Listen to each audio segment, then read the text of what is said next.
Oh my god, what am I doing? Hey guys, how are you today? Welcome to my channel, Just Thinking Out Loud. My name is Desi-Rae.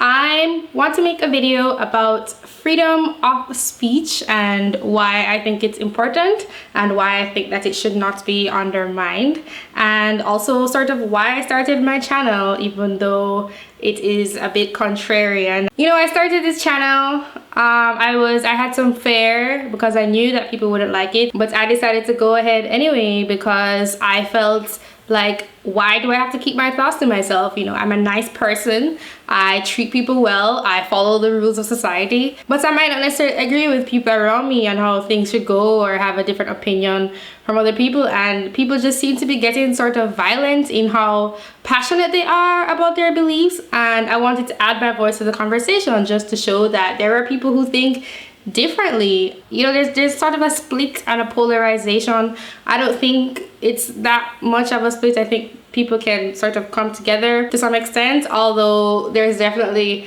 the problem that some people's ideas infringe on the freedoms of others, which is my problem, is that people sort of ignore the wrongs that they're committing because they think that their idea and what it's going to result in is going to be oh so great. And I think that you have to have a foundation. You have to start from the bottom. If there are things that you're doing that aren't good to get to somewhere good, then it's just not good in my opinion. So for me, there's also a morality issue. I think that a lot of people are very self-centered, even though they claim that they're not, and it's sort of shrouded behind this, oh, I care for everybody else, but that's not really what I see going on. I joined Twitter recently. I'm really bad at it. I'm sorry guys. I'm pretty bad at social media because I'm actually kind of shy. I don't like sharing all of my thoughts, even though I can do it in a video, but just randomly responding to people.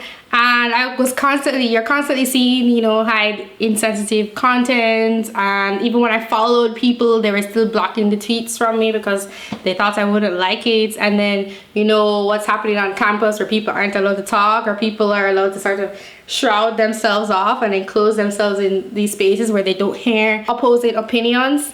And I think that in a sense people are trying to shape reality to fit their belief system. And I think, you know, to some degree I think everybody does that, but usually people are also able to get feedback telling them how great their ideas are, or how sucky they are, or how delusional other people think they are. When you're living in the real world, so you're going out and interacting with people who may feel differently from you, I think that's important because it helps shape your own opinion and also helps you to be strong in your opinion, because you will probably find information that confirms it or says no, that's obviously not right. You're looking at things clearly.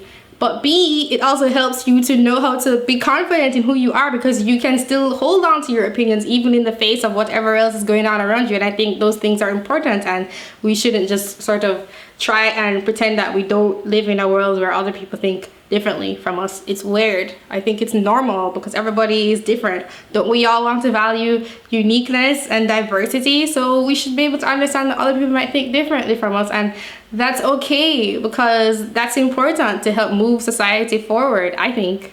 The other thing is that freedom of speech is important because you could be wrong. I could be wrong. Anybody could be wrong. People I look up to could be wrong. So when you allow other people to talk, then you get to find that out. Intellectual curiosity is important. I think that it allows for the free flow of ideas to be rejected or accepted by members within the society. And the opposite of that, intellectual arrogance, leads to stagnation. It allows you to stay like this.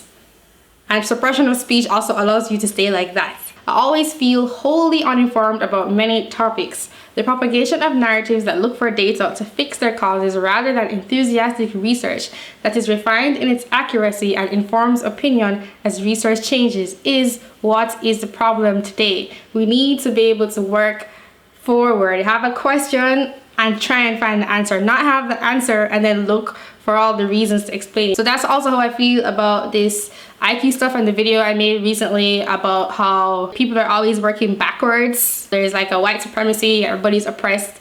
And even though there are other answers out there and we're afraid to look at things, but being afraid of things doesn't make them go away. They just make them scarier and harder to deal with And I don't think, and I understand it because I was there, but I don't think it's that bad. I really don't. I really went into that on my last video, talking about how we have the answer already, and to me the answer is not obvious because I didn't grow up in this society where I am right now. So I'm like, what are you talking about? That's not what I see going on. Why do you think that? Because there's already this answer, which I think was the answer in the past, but I don't think it's the same thing that's going on right now. I really don't. And because things change, that's why it's important for societies to focus on values that are of equal importance to every group in society, because data can change over time, as seen by different groups that have been historically being the underdog becoming the ones in power at later times.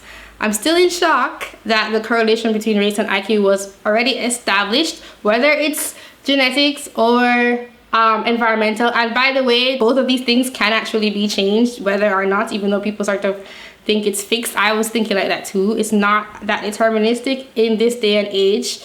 It doesn't have to happen as slowly as it did in the past. It doesn't have to happen too fast. It's just there are options out there. You could say that hiding negative data from people shields them and protects them, but you're also stopping persons from knowing fully what they are up against and the best way to fight it. The best way for persons to move forward is to know both their strengths and their weaknesses. Hiding information from people ultimately helps the deceiver and not the person being lied to. The world isn't going to go away, and what's happening out there isn't going to go away just because you don't like it. And trying to shield people from the evil of others stops them from building up character that allows them to face the world. And constantly helping them reduces their means of figuring out how to face the world themselves. You know, I keep bringing this up because it really kind of disgusts me how people always want to help others, but they always like not helping them to work on themselves, which is the most important thing, so that you can face the world yourself and figure out how to deal with it. And constantly telling people that there's nothing wrong with them, or like treating them as a victim, even if things are happening to them. Just treating them as a victim is not a way to build somebody up. It's not. It's a way to make them feel helpless against the world. I also find it interesting that research has been done on multi-ethnic societies, and yet this has been suppressed from the public, the same public that is creating these multi-ethnic societies. It doesn't mean to me that it's not possible for these societies to exist, but it's also important for people to know so that they can learn from the mistakes of other places. I firmly believe that these societies are possible due to my own experiences before moving to the US. I also realized that my perspective is unique because of where I come from, and also because of my family that did not have a voice in this area. I never realized how important it was until seeing how a person's opinions on groups in their societies are truly influenced by their upbringing in their families due to the opinions of their parents, which are rarely questioned. Of course, our authority figures can be right, and we should not simply throw away tradition just for the sake of it being tradition, but we won't know if they're right unless we have the freedom to find out for ourselves. And the best way to do this is through thoughts and thinking, rather than through physical manifestation, through violence, or the transformation of society through force. I'm also in shock of the knowledge that the best advantage low-skilled workers have in a market is to advance themselves through outcompeting and undercutting wages, that these types of jobs are necessary for building work experience. And I was one of those people who I actually didn't want to eat at McDonald's for a long time because there was some, scandal going on. I'm not sure how long ago it was, and they were like, they won't pay their workers $10 an hour, or they won't pay them more than the minimum wage. What is wrong with these people? And I was like, what is wrong with these people? They have so much money. But then I had a better understanding of how things work in terms of supply and demand and the markets and that stuff. But I would never have found that out for myself if someone never decided to share that information with me and I heard another opinion and I was open to it.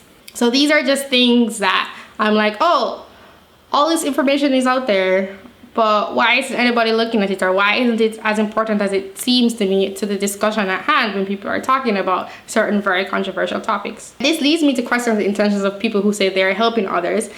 It makes me think, A, they're ignorant, which is fine. I don't necessarily use it in a negative way. Or B, they know, but they're just using it to manipulate other people. And C, what it concludes me to believe is that it's very, very important that other people are able to talk their different opinions. Speaking of thought that maybe does not make another group look good, if it's true, then it's true. That's just the way it is. And I don't think that's hate speech. I think the words and the language used is important, but being derogatory is not the same as just stating facts. It's not. I recognized when I started my channel that the most dangerous thing a person can do is to tell other people what they don't want to hear. That's why I hesitated to start in the first place, but it's also why I decided to start it.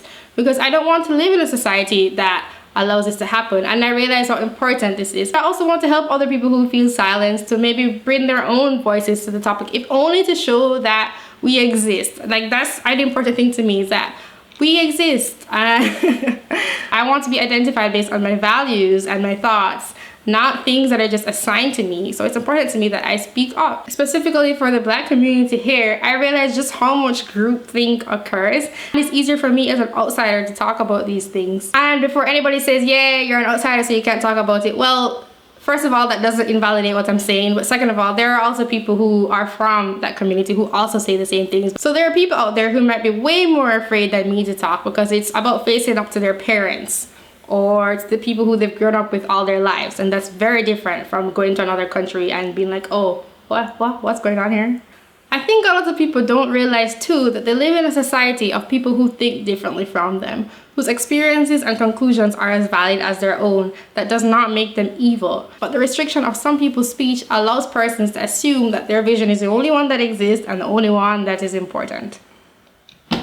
So that's what I have to say about this topic. I will continue with my channel. Thank you for watching, and this is why I think it's important that people talk their voice. How's that song go again? Talk the things them. No, talk the things them. Talk the things them. I think that's how it goes. Talk the things them. Talk the things them. Talk the things them. Talk the things them. Wow, I'm in a very singy mood today. I'm not sure why. Thank you for watching. I'll talk to you soon. Don't forget to subscribe and comment and support. Look at all the links in the description below. Leave me feedback. Have a great day. Goodbye.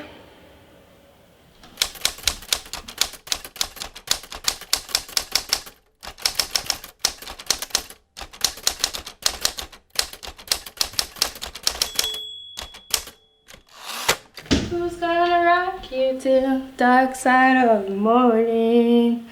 Who's gonna hug you when the sun lets you sleep? This song is in my head because I've been listening to pop music on the radio, and I think I lost the melody. I think I lost it. I'm gonna try and make another video. I'm gonna change my hairstyle to make it, because it's hot. Hotter than hot. Earth around red. You know what? I am just really feeling Jamaican music today.